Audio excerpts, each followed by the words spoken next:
मी अस्त्रस्मितागिरी बोलते. आज आपण श्रीयंत्राच्या बद्दल माहिती पाहूया. गुरुपुष्यामृत योगामध्ये सर्वसिद्धी योग असतो आणि अमृत योगही असतो. आणि श्रीयंत्र हे लक्ष्मीचा आसन आहे, कारण लक्ष्मीला या आसनावर आरूढ व्हायला अत्यंत आवडतं. पण अशा या श्रीयंत्राचं आज आपण माहिती पाहणार आहोत. कारण अगदी जुन्या मंदिरांमध्ये जिथे जिथे महालक्ष्मीचं मूर्ती आहे तिथे तिथे हे श्रीयंत्र आपल्याला दिसूनच येतं. कोल्हापूरच्या अंबाबाईच्या देवळामध्ये जर आपण गेलो तर लक्ष्मीचा जो चौथरा आहे त्याच्या खाली श्रीयंत्राची बैठक आहे. त्याचबरोबर विष्णूची जी मंदिरं असतात तिथे सुद्धा श्रीयंत्राची स्थापना झालेली आपल्याला दिसून येते. त्याचप्रमाणे लक्ष्मी आणि विष्णू हे एकमेकांच्या साथीनी बरोबर असतात. तर जिथे जिथे लक्ष्मी आहे त्या ठिकाणी आपल्याला हे यंत्र दिसूनच येतं. महालक्ष्मीच्या मंदिरामध्ये खाली जेव्हा आपण प्रदक्षिणा मार्गावर असतो आतमध्ये जाण्यासाठी, त्यावेळेस आतमध्ये गेल्यानंतर खाली जमिनीवर पण एक श्रीयंत्र कोरलेलं आपल्याला दिसतं.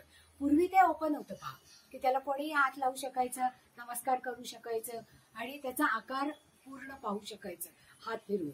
पण हल्ली ते काचेने बंद केलेलं आहे. म्हणजे जिथे जिथे लक्ष्मी आहे तिथे तिथे श्रीयंत्र हे आहेच आहे. तर आता हे श्रीयंत्र आहे तरी कसं? श्रीयंत्र हे 3 प्रकाराने असतं पहा. खाली म्हणजे ते प्लेन सरळ असतं की ज्याला भूपृष्ठ म्हणतात. दुसरं कूर्मपृष्ठ.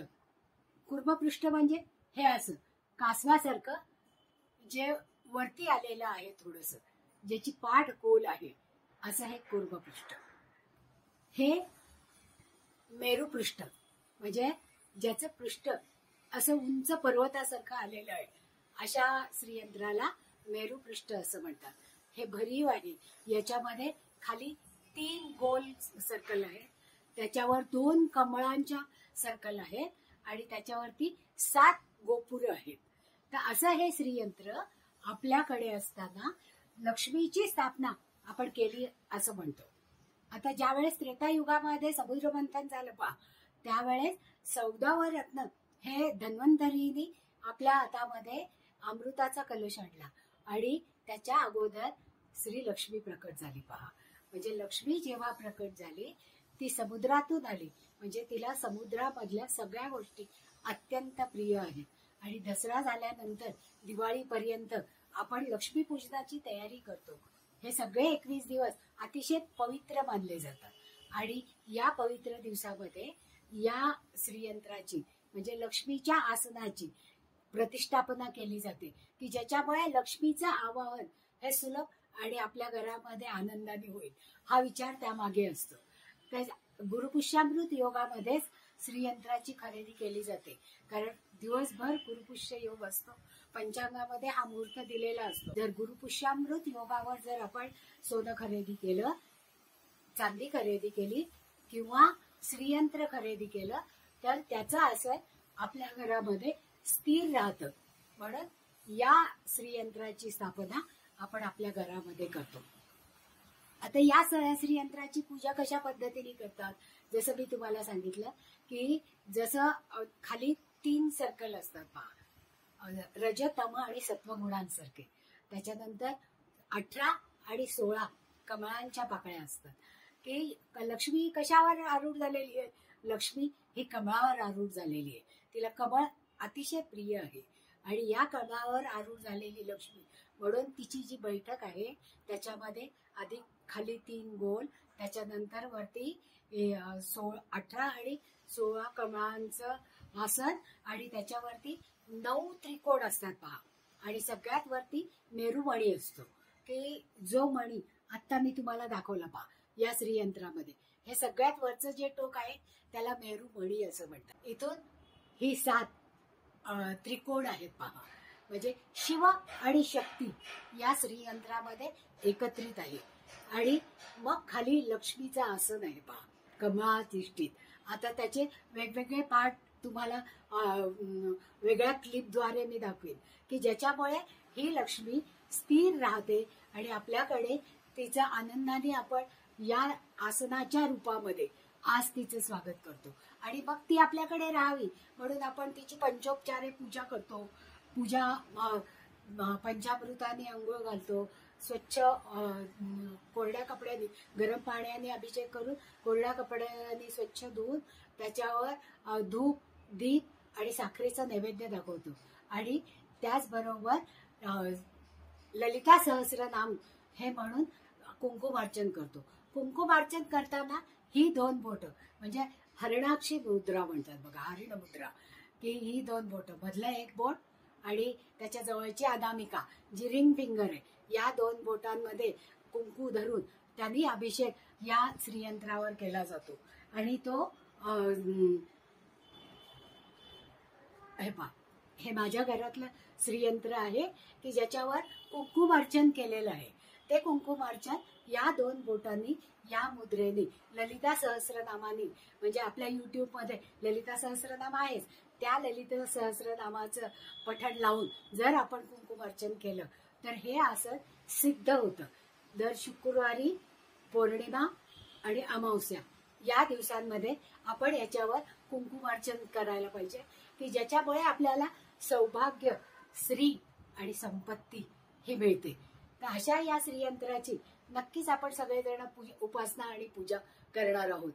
आता जर समजा ललिता सहस्रनाम हे ललितेची सहस्र नावं आहेत ललिता अंबिकेची, मग ती सहस्र नावं जर आपल्याला म्हणणं शक्य नसेल तर एखाद्या शुक्रवारी खड्गमाला मंत्र, तो अगदी छोटा आहे, तो म्हणून कुंकुमार्चन केलं तरी सुद्धा चालतं. आणि ते कुंकुमार्चन या ह्याच्यावर केलेलं सिद्ध कुंकू असतं. आणि ते कुंकू जर आपण आपल्या कुठल्या महत्वाच्या कामाला बाहेर जाणार असू आणि तिथे जर आपण हे लावून गेलो तर आपलं काम नक्कीच सक्सेसफुल होतं.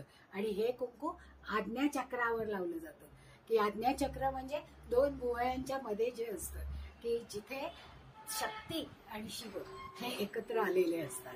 आणि मग आपल्याला आपली सगळी चक्र हे जागृत होतात आणि त्या जागृत झालेल्या चक्रांमुळे आपल्याला स्थैर्य, सुख, समृद्धी आणि आरोग्य प्राप्त होतं.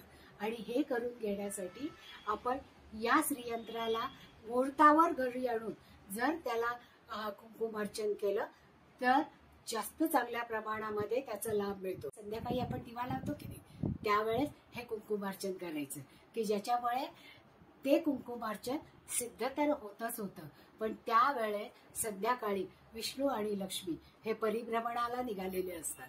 कारण लक्ष्मीला अशी इच्छा असते की दसऱ्यापासून दिवाळी पूर्ण देव दिवाळी होईपर्यंत पृथ्वीवरच्या लोकांचं दुःख हरण करण्यासाठी ती पृथ्वीवर भ्रमण करते.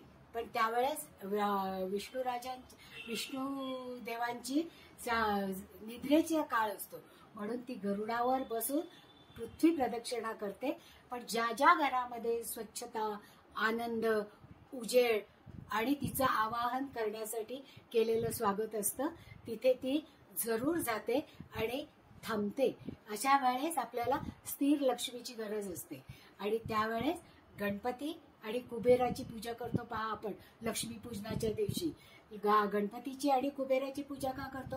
कुबेर हा देवांचा कोषाध्यक्ष आहे. तो कोषाध्यक्ष कसा आहे की जो थोडे थोडे पैसे सगळ्यांना देत असतो.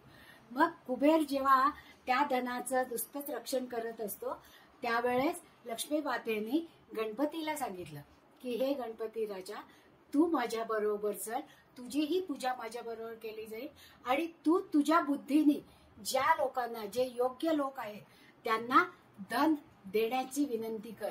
आणि मग कुबेर त्यांना ते धन देतो. म्हणून आपण लक्ष्मी पूजनाला कुबेर, लक्ष्मी, गणपती आणि श्रीयंत्राची पूजा करतो. कारण असं नसल्याशिवाय लक्ष्मी बसणार कुठे? अशा या श्रीयंत्राची महती खूप मोठी आहे.